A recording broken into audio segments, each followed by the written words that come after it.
Welcome back to this series on what you need to know to get started in the stock market. Now, I'm going to address a topic that a lot of people don't really consider at the start. In fact, most people don't consider it much at all. But it's probably the most important thing that I can talk to you about, and that is investor psychology and how it impacts on your results. So, when we look at the traits of the most consistently successful investors over time, they all have some things in common. They treat investing as a business. They don't treat it as a sideline. They're prepared to step outside their comfort zone and do things differently from the way the rest of the crowd is thinking and behaving.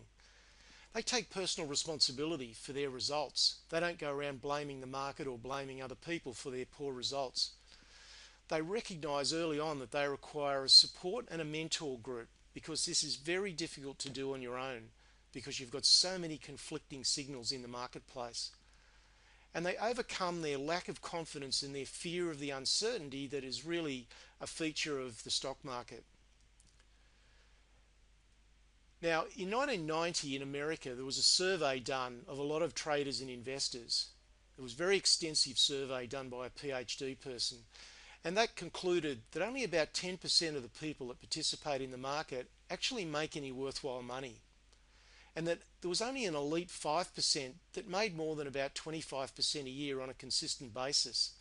So it's only a minority that actually succeed in the market. And the vast majority of investors have no game plan.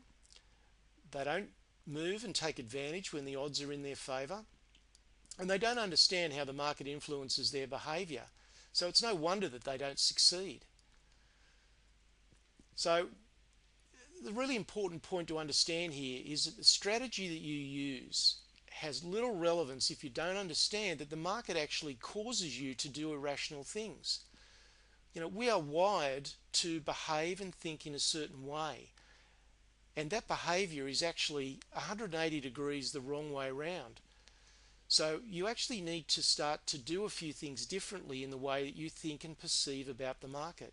The sort of things that I'm talking about that get in the way for most investors are impatience, compulsiveness, and the fear and greed emotions that come with the roller coaster of the stock market and the random fluctuations that occur from time to time. So there's a tendency for people to want things now, immediately, and not invest in their own personal development for the long term. But this is the most important first step that you need to think about. Now, the aim of investing and trading is to win, but unfortunately, most people just half-heartedly participate. And I've highlighted Adam Scott here through his recent win in the golfing Masters, because he was trying to win that tournament for 11 years in a row. But his aim always was to win. He was convinced that he would win the Masters at some stage, and he kept working at it, and eventually it came true for him. And it's no different in the stock market. Winning requires a focused plan where patience is absolutely essential, and that may mean that from time to time you might be out of the market for weeks or even months at a time. But the key is that you need to be ready to pounce when the time is right. And that's hard for some people to do unless they've got someone who's guiding them a little bit. Now, the solution is not to try controlling your emotions of fear and greed and impatience. The solution is in convincing yourself that you're a winner. And there are actually some practical things that you can do to help you along that path. Now, a couple of things not to do. This is really important. Stop searching for a magic bullet solution. A lot of people try a newsletter or try a particular type of service and it doesn't work for them, quite often because their psychology is not right, and then they go off and look for the next magic bullet solution. Well, I can tell you after 25 years in the market, there aren't any magic bullet solutions. The answer lies within us. It's not within the external environment. Now, we can't force away fears and subconscious emotions. It just can't be done. What you have to do is to replace them with confidence. You've got to wash out those fears and subconscious emotions with something positive. Now, confidence comes from positive self-talk and positive mindset. It's very much about attitude. And it comes from being aligned with the direction of the market, because there's no question that success breeds success, and that you need to set up a positive feedback loop in your mind. Now, the reality of the market is that if you're sitting on large losses, then you are not aligned with the direction of the market. And you can only get your money back by getting aligned with the dominant trend. I see too many people who want to sit on losing trades that are declining, thinking that one day they'll turn around and go back up again. But why not just get out of those trades that are going wrong and get back into the dominant trend of the market and make your money back that way? It'll happen a lot more quickly and a lot more painlessly if you go about it in that way. We can't control the market, but we can control how we respond to what the market does. Now, just a few things on how to start changing your attitude.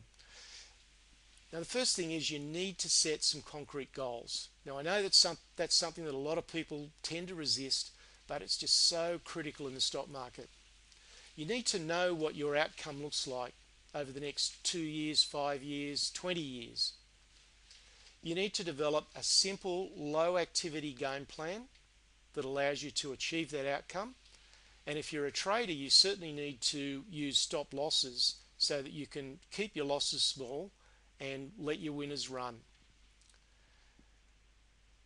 Now, we make money not by being right about a trade or an investment. We make money by staying in alignment with the market. So you've got to get out of your mind this idea that because you've chosen to buy something that it must go up and you're going to hold it until it does, because that's just trying to be right. And often the market is going to prove you wrong. So it's about staying in alignment with the direction of the market. And a stop loss being triggered is not a sign of failure. It's merely a sign that for that trade, we're not in alignment. And there's no shame or no problem with being in that situation. And there's something marvelously therapeutic about getting out of losing trades, because it frees up cash so that we can get back into something that is in alignment with the market. So if you refuse to take small losses because of fears of failure, then you're going to end up creating the reality that you're trying to escape. And that's the weird thing about the market. Success is about creating a positive feedback loop, and I can't stress how important that aspect is. And you can start that process by starting to experience results in advance. There are some practical things that you can do. So in the next video, I'm going to go through some of those practical exercises that follow on from what was presented in this video.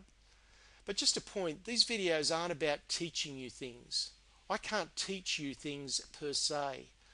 It's about you learning from someone who doesn't have vested interests, who can show you how to actually go about the things that lead to long-term success. It's a process that takes time, and to a degree it involves an element of trust.